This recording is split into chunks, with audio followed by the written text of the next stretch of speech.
আকাশটাকে দেখতে মত্ত হতেই কানে আসলো বেসুরা মোবাইলের রিংটোন। অদ্রিজা কপাল কুচকালো।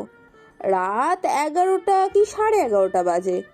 এত রাতে কে কল করবে তা বুঝে না উঠেই তৎক্ষণাৎ হাতের মোবাইলটা উল্টায় চাইলো। মোবাইলের স্ক্রিনে রক্তিমের নামটা জলজল করতে দেখেই অজানা অনুভূতি এসে ভিড় করলো হৃদয়ে। অনুভূতিটা যেমন খুশির তেমনই অজানা ভয়ের। মোবাইলের স্ক্রিনে সময়টা দেখে হয়তো ভয়টা আরেকটু বাড়লো তার। 12টা বাজতে আর 20 মিনিট বাকি। এই সময় কেন কল করলো রক্তিম? অদ্রিজা বুঝলো না। কলটা রিসিভ করেই কাপা গলায় বলল, হ্যালো। রক্তিম কিছু বলল না, চুপ রইল। অদ্রিজার অস্থিরতাটা যেন বেড়েই চলল। হাতের তালু ব্যালকনির গ্রিলে ঘষতে ঘষতে আবারও বলল, হ্যালো রক্তিম। রক্তিম হালকা হাসলো, বলে উঠল, আকাশে তারা কখনো বাবা মা হয় না, আপনি সেটা জানেন না? তবে আকাশ মানে তাকিয়ে আছেন কেন? অদ্রিজা চমকে উঠল রক্তিমের কথা শুনে। সে আকাশ দেখছে, তার রক্তিম কি করে জানলো?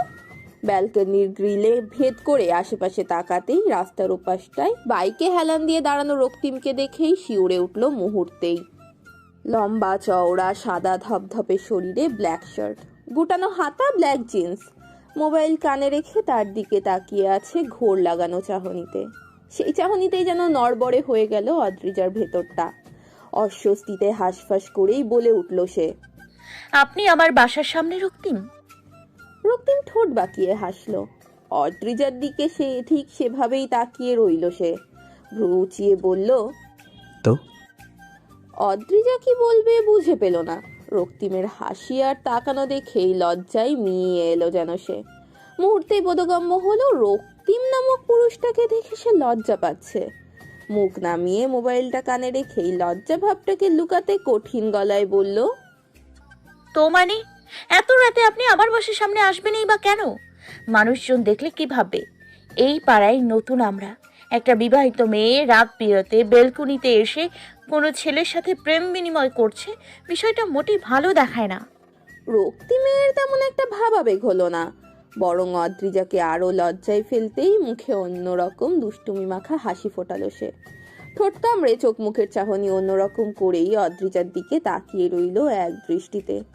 অদ্রিজা সেই দৃষ্টির সম্মুখীন হতেই চোখ মুখ কুঁচকে ফেলল। জামার ওড়না ঠিকঠাক করেই ওড়নায় হাত ঘষে অস্বস্তি কমাতে চেয়েই বলে উঠল, ছি, তাকানোর কি ধরন! এক্ষুনি বখাটে ছেলে হিসেবে রাস্তায় গণপিটানি খেতে পারেন আপনি। রক্তিম আওয়াজ করে হাসলো, চাহনিটা সেরকম রেখেই বলল, আক বাবা, আপনি বললেন প্রেম বিনিময় করছি, আর প্রেমময় দৃষ্টিতে তাকালেই অপরাধ? অপরাধ, খুব বড়সড় অপরাধ। রক্তিম হাসলো, বাইকের থেকে সরে এসেই রাস্তার একপাশে দাঁড়ালো। অদ্রিজার দিকে থেকে চাহনি সরালো না অবশ্য। ঠোঁট জোড়া গোল করে তীক্ষ্ণ আওয়াজ করে শীষ বাজিয়ে উঠল। অদ্রিজা কপাল কুঁচকে তাকিয়ে রইল। রক্তিম বাঁকা হেসেই বলল, এই বখাটে ছেলে গর্হিত অপরাধে কেউ শাস্তি দিচ্ছে না অদ্রিজা, দেখুন। অদ্রিজা কিছুক্ষণ চুপ থেকেই ছোট্ট শ্বাস ফেললো, সরাসরি বলল, কেন এসছেন? রক্তিম নির্লিপ্তভাবে উত্তর দিল, সুইটহার্টের বার্থডে আজ, পিছিয়ে পাঠালো আপনাকে নিয়ে যেতে। নিচে নামুন তো দ্রুত।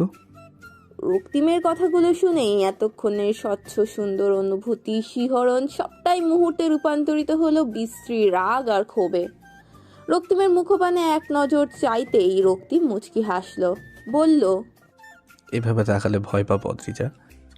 ভয় পাওয়ার দরকার নেই, আপনি চলে যান, আমি এখন ঘুমাবো। আপনার সুইটহার্টকে আমার হয়ে জন্মদিনের শুভেচ্ছা জানিয়ে দেবেন রক্তিম। ও হ্যাঁ, একটু দাঁড়ান, আমি আপনার সুইটহার্টের জন্য গিফট নিয়ে আসছি, ওটা দিয়ে দেবেন আমার হয়ে। কথাটা বলেই অদ্রিজা রুমে ঢুকলো দ্রুত। রক্তিম প্রায় মিনিট দুয়েক বাইকে হেলান দিয়ে দাঁড়িয়ে থাকার মাঝেই নিচে নামলো অদ্রিজা।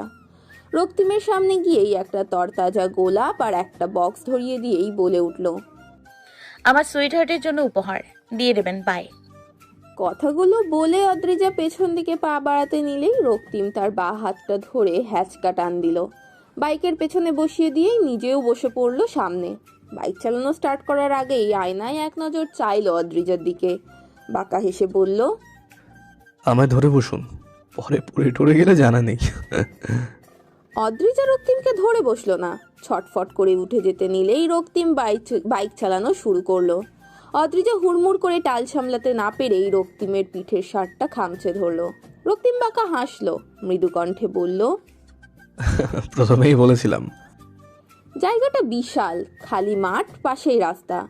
রাতের ঠান্ডা বাতাসে কোথাও থেকে ভেসে আসছে শিউলি ফুলের তরতাজা সুগন্ধ। অদ্রিজা পাশ ফিরে চারিদিকটা ঘুরে তাকালো। রাস্তার পাশেই শিউলি গাছ। রাতের অন্ধকারেও শিউলি ফুলগুলো সাদা আভা আবছা দেখা যাচ্ছে। অদ্রিজা মৃদু হাসলো। মাঠের মাঝখানে তাকাতেই দেখা মিলল ছোট ছোট ছেলে মেয়েগুলোর। লাল নীল বাতি, হরেক রকম বেলুন দিয়ে সাজানো হয়েছে পুরো মাঠটাকে। মাঠের মাঝখানে আরো লোকজন আছে। অদ্রিজা স্পষ্ট দেখতে পেল না তারা কারা। রক্তিমের দিকে ভ্রু কুঁচকেই প্রশ্ন ছুড়ল দ্রুত, আমাকে জোর করে আনলেন কেন রক্তিম? আমি আসতে চাইনি। আপনার প্রেমিকা, আপনার প্রেম, আপনি আসবেন তার বার্থডেতে, আমাকে কেন? রক্তিম মুচকি হাসলো। অদ্রিজার প্রশ্নের উত্তর না দিয়েই নিজের ডান হাতের তর্জনী আঙুলটা রাখলো অদ্রিজার ঠোঁট জোড়ায়। অদ্রিজা যেন মুহূর্তেই জমে গেল। রক্তিমের হাতে স্পর্শ হঠাৎ হতে পেয়েই চমকে গেল সে। চোখ জোড়া বড় বড় করে তাকাতেই রক্তিম হাসলো। ঘড়িতে বেশ মনোযোগ দিয়ে সময় দেখেই বলল, 12টা বাজে না 4 মিনিট। আপনি আসলে আসুন, না আসলে এখান থেকে চলে যান, অ্যাজ এর উইশ। অদ্রিজা সঙ্গে সঙ্গে জ্বলে উঠল। চোখ জোড়া দিয়ে মুহূর্তেই অগ্নির ন্যায় ফুলকি বের হলো তার। রক্তিমের তাতে তেমন কোনো হেলদোল ঘটল না। অদ্রিজার মুখে ফু দিয়েই পায়ে এগিয়ে চলে গেল সামনের দিকে। অদ্রিজা ঠায় অগ্নিমূর্তি ধারণ করে সেখানেই দাঁড়িয়ে রইল। এত রাতে এখানে এনে তাকে একা চলে যেতে বলল, আবার রেখে চলেও গেল। দুনিয়ার অসভ্য নিকৃষ্ট লোক থাকলে এই লোকটাই তার শীর্ষে অবস্থান করছে। রাগে হাসফাস করে এগিয়ে গেল অদ্রিজা মাঠের মাঝখানে থাকা লোকগুলো আর বাচ্চাগুলোর দিকে। মাঠের এক কোনায় গিয়ে চোখ মুখ ভারী করে দাঁড়িয়ে থাকতেই বাচ্চাগুলো ঘিরে ধরলো তাকে। সবাই একসাথে বলল চেঁচামেচি করে, অদ্রিজাপি। অদ্রিজা মুচকি হাসলো। রক্তিমের প্রতি রাগ ক্ষোভ মুহূর্তেই যেন উবে গেল। মিষ্টি হেসেই বলল, না তো, এখনো তো সুইটহার্টের কেক কাটা বাকি আছে, ওটাই তো মেন পার্ট। ছোট ছোট ছেলে মেয়েগুলোর মাঝখান থেকে একজন মুহূর্তেই বলল। অদ্রিজা অবাক হলো। কপাল কুঁচকে মেকি হাসলো সে। ওরাও সুইটারটাকে কে এসে? চোখ মুখ কুঁচকে নিয়ে ভাবতেই মাঠের মাঝখানে এসে উপস্থিত হলো রক্তিম। শুধু সে নয়, সাথে সাদা শাড়ি পরিহিত একজন বৃদ্ধা মহিলাও আছে। রক্তিম তার চোখ জোড়া হাত জোড়া দিয়ে ঢেকে রেখেছে। অদ্রিজা কিছুই বুঝে উঠল না। পা বাড়িয়ে সামনে যেতেই চোখে পড়ল নেহাকেও। অদ্রিজাকে দেখেই ঝটপট এগিয়ে আসলো তার দিকে। দাঁত কেলিয়ে বলল, তুই কবে আসলি দ্রিজা? এতক্ষণ একা একা বোর হচ্ছিলাম। আর 1 মিনিট 30 সেকেন্ড দ্রিজা। অদ্রিজা থমকালো। মস্তিষ্ক নিয়ে সেভাবেই দাঁড়িয়ে রইল। অদ্রিজা থমকালো। মস্তিষ্ক নিয়ে সেভাবেই দাঁড়িয়ে রইল। রক্তিমের সুইটহার্ট কে বুঝে না উঠে কান্না পাচ্ছে তার। আর ওই বৃদ্ধাই বা কে? রক্তিমের সুইটহার্ট কি সেই? বুঝে উঠল না অদ্রিজা। মস্তিষ্কে বারবার প্রশ্ন করেও কোনো উত্তর খুঁজে পেল না সে। বিধ্বস্ত মন নিয়ে একবার রক্তিম আর একবার ওই বৃদ্ধ মহিলা, তো একবার নেহার দিকে তাকালো। শুকনো ঢোক গিলেই কাপা গলায় বলল, উনি উনি কি রক্তিমের সুইট? অদ্রিজা পুরো কথাটা শেষ করতে পারল না। সঙ্গে সঙ্গেই চারপাশ থেকে ভেসে আসলো আনন্দ উচ্ছ্বাসিত মিশ্রিত হই হুল্লোড়। ছোট্ট ছোট্ট পিচ্ছি গলায় তীক্ষ্ণ আওয়াজ সহ রক্তিম নেহার গলাও শোনা যাচ্ছে। Happy birthday sweetheart, happy birthday to you. Adrija ঠায় দাঁড়িয়ে রইল। রক্তিমের দিকে স্থিরভাবে তাকিয়ে রইল সে। রক্তিম সামনে বৃদ্ধা মহিলার চোখ থেকে সরিয়ে নিল হাত জোড়ার শক্ত বাঁধন। মুখটা বৃদ্ধার কাঁধে গুজেই মিষ্টি হেসে বলতে লাগলো, হ্যাপি বার্থডে সুইটহার্ট। অদ্রিজা রক্তিমের থেকে নজর সরিয়ে বৃদ্ধার দিকে তাকালো। মুখটা পুরোপুরি নেহার মতোই দেখতে। গায়ের রং রক্তিমের মতোই ফর্সা ধবধবে, কুচকানো চামড়া, মাথায় সাদা পাকা কোকড়ানো চুল। রক্তিম সে চুলেই এক হাত দিয়ে হাত বুলিয়ে মুখ ঘেঁষল বৃদ্ধা মহিলার মুখের কুচকানো চামড়ায়। টুপ করেই সাদা ধবধবে গালের কুচকানো চামড়ায় চুমু খেলো। বৃদ্ধা হাসলেন। রক্তিম হাঁটু গেড়ে বসেই বৃদ্ধার বাম হাতের আঙুলে পরিয়ে দিল চকচকে হীরার আংটি। পেছন থেকে অদ্রিজার দেওয়া সেই গোলাপটাই এগিয়ে দিয়েই হেসে বলল, শুভ জন্মদিন সুইটহার্ট। তোমায় অনেক ভালোবাসি সুইটহার্ট। সবসময় আমার পাশে এভাবেই থাকবে। বৃদ্ধা মুচকি হাসল। রক্তিমের হাত ধরে উঠিয়েই হাত উঁচিয়ে চুলগুলো এলোমেলো করে দিল। মুচকি হেসেই বলল, পাগল। অদ্রিজা মুগ্ধ চাহনিতে তাকিয়ে রইল তাদের দিকে। রক্তিমের হাত ধরে কেক কাটতে গিয়েই চারপাশে একবার ফিরে চাইল বৃদ্ধা। অদ্রিজার দিকে তাকাতেই চোখাচোখি হলো দুজনের চাহনি। অদ্রিজা সঙ্গে সঙ্গে চোখ নামিয়ে নিল। মৃদু হেসে নেহার কাছাকাছি দাঁড়িয়েই কানে ফিসফিসিয়ে বলল, উনি তোর দাদিমা, মানে রক্তিমের নানি। রুহানা চৌধুরী যেমন তোর কার্বন কপি, তেমনটা না হলেও তোর চেহারার সাথে অনেক মিল আছে ওনার চেহারার, তাই মনে হলো। নেহা মুচকি হাসল, বলল, হ্যাঁ, আমার দাদিমা। অদ্রিজা চকচকে চাহনিতে তাকালো। সঙ্গে সঙ্গেই অস্পষ্ট কণ্ঠে বলে উঠল, তার মানে রক্তিমের সুইটহার্ট উনি? ওনাকে সুইটহার্ট ডাকে রক্তিম? নেহা খিলখিলিয়ে হাসল, ফিসফিসিয়ে বলল, কেবল সুইটহার্ট না তো, প্রেমিকাকে যত রকমের সম্বোধন করে যায় সবই ডাকে রক্তিম ভাইয়া দাদিমাকে। অদ্রিজা মুচকি হাসল, এক দৃষ্টিতে তাকিয়ে রইল রক্তিমের হাসি মাখা মুখটার দিকে। এই যুবকটির মাঝে যে কত শত দুঃখ লুকায়িত আছে তা কি কেউ বলবে তার এই মারাত্মক ঘায়েল করা হাসি দেখে? তখন খাওয়ার পর্ব শেষ। বিশাল মাঠের মাঝখানেই খাওয়ার আয়োজন করা হয়েছে। অদ্রিজা আর নেহাও খাবার শেষ করে দুটো চেয়ারে বসেছিল। বাচ্চাগুলো যে যার মতো খাওয়া শেষ করে খেলছে হাত পা ছড়িয়ে। সামনের টেবিলটাতে আরো বেশ কয়েকজন, নেহার মা বাবা সহ চাচা চাচি। অদ্রিজা মিনমিনে চাহনিতে তাকিয়ে তাকিয়ে দেখছিল তাদের। ঠিক তখনই পেছনে এসে দাঁড়ালো নেহার দাদিমা। মাথায় হাত রেখেই মুখ নিচু করে অদ্রিজার মুখটা দেখলো। মিষ্টি হেসে বলল, তুমি নেহার ফ্রেন্ড বুঝি? চিনলাম না তো। অদ্রিজা মাথা ঘুরিয়ে তাকালো, মুচকি হেসে উঠে দাঁড়ালো। টিস্যু পেপারে দ্রুত হাত মুছে মিষ্টি হেসেই জবাব দিল, জি হ্যাঁ, আবার রক্তিমের ও ওয়াইফ। বাকিটা বলতে দিল না রক্তিম। তার মুখ থেকে কথাটা এক প্রকার কেড়ে নিয়েই বলল, ও, রক্তিমের ওয়াইফ না, লিটল ওয়াইফের ফ্রেন্ড তুমি অদ্রিজা। ভুলে গেলাম নেহাকে লিটল ওয়াইফ ডাকি, ওয়াইফ না। অদ্রিজা বিষম খেলো।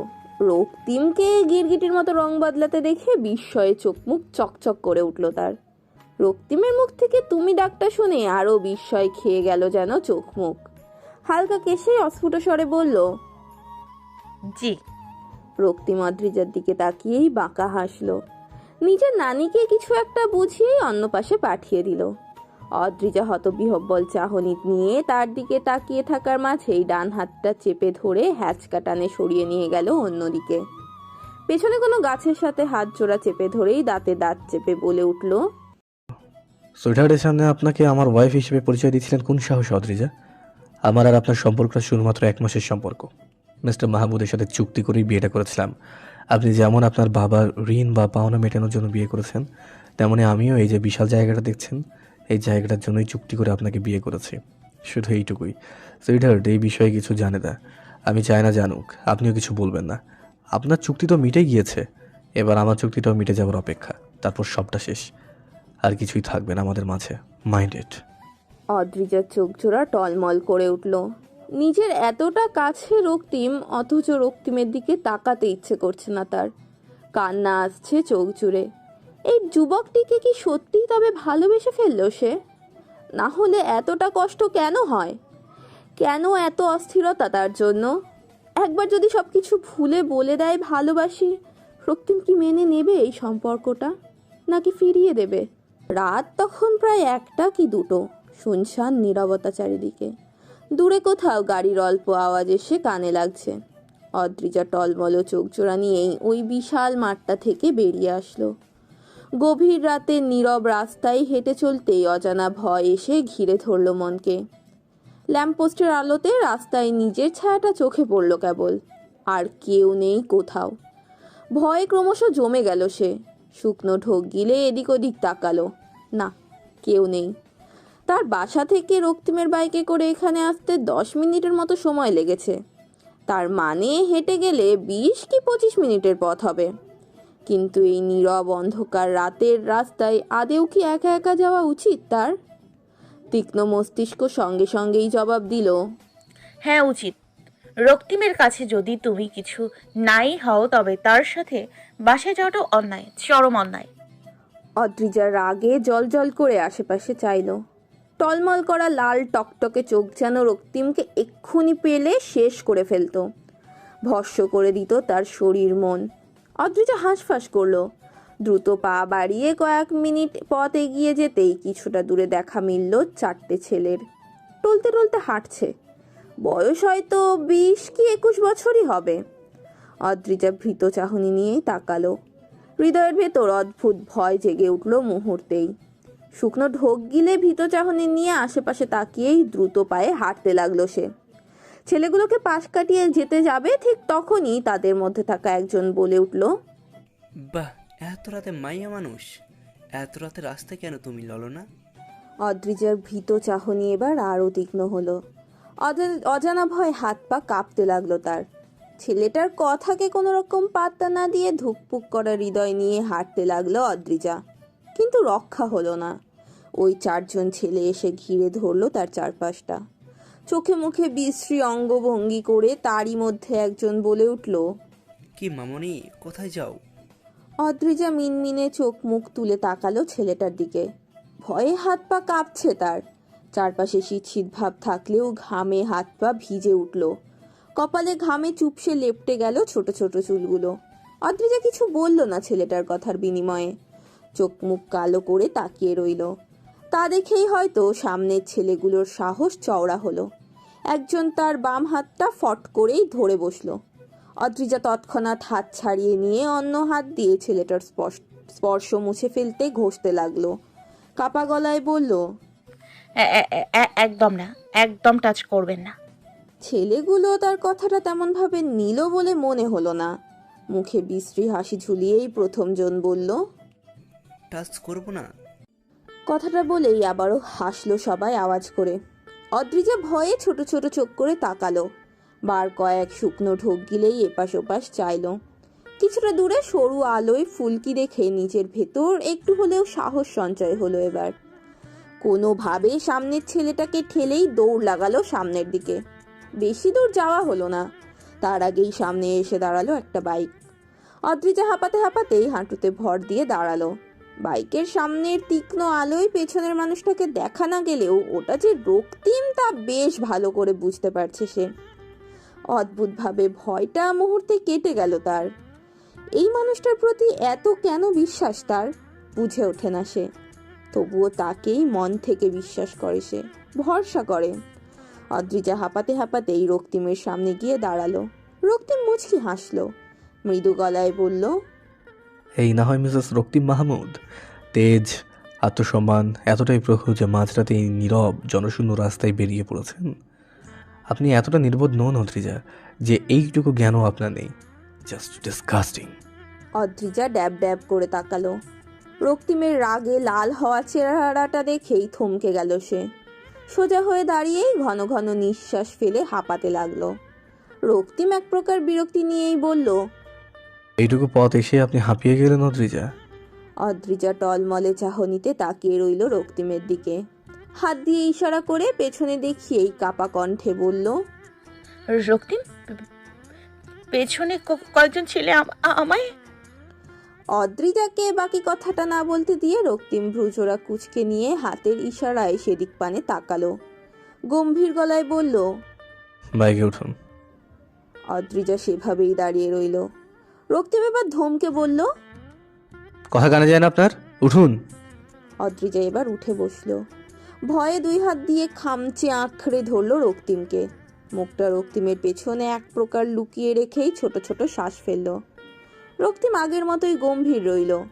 বাইকটা আর একটু এগিয়ে নিয়ে এই ছেলেগুলোর কাছে গিয়ে থামালো। হাত দিয়ে ইশারা করে এই ছেলেগুলোকে দেখিয়ে বলল, আইব্রো। ছেলেগুলো বোকার মতো তাকালো। একবার রক্তিম তো একবার অদ্রিজার দিকে তাকিয়ে থাকলো। টলতে টলতে আরেকটু এগিয়ে এসেই চোখ কচলালো। আবারও রক্তিম আর অদ্রিজার দিকে তাকিয়ে বলল, কে ভাই? রক্তিম দাঁত কেলিয়ে হাসলো, বলল, তোর বস। ছেলেটা ঝাপসা চাহনি সরাতেই আবারও চোখ কচলালো। রক্তিমকে ভালো মতো দেখে নিয়েই বলল, আরে ওই দিনের ভাইয়াটা নাকি? রক্তিম বাঁকা হাসলো, বলল,